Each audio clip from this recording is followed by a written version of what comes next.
Imeli smo zelo naporen dnevni red, sprejemali smo rebalans finančnega načrta za leto 2017, kjer smo prihodke in odhodke povečali za 77 milijonov.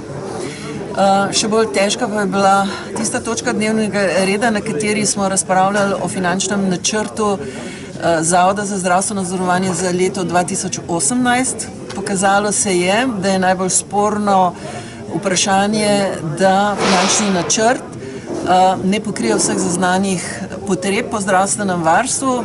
Skupščina je sprejela poziv vladi in državnemu zboru, da se v letu 2018 zagotovi dodatnih 160 milijonov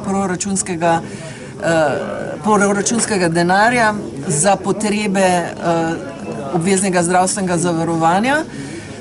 In sklenjeno je bilo, da se skupščina znova, torej ta finančni načrt, predlog finančnega načrta ni bil potrjen.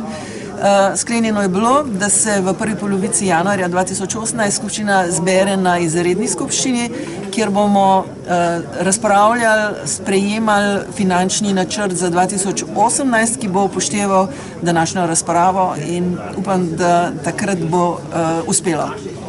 Nekaj besed je teklo tudi o bolniških, pa o javnem pozivu zdravnikom. Ja, to sta dve stvari.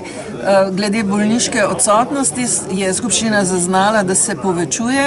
Bil je sprejet sklep, da se pripravi analiza vzrokov za rast bolniške odsotnosti, ki se kaže že nekaj zadnjih let, in da se pripravi akcijski načrt za obvladovanje, sistemsko obvladovanje bolniške odsotnosti, in pa bil je sprejet tudi sklep v zvezi z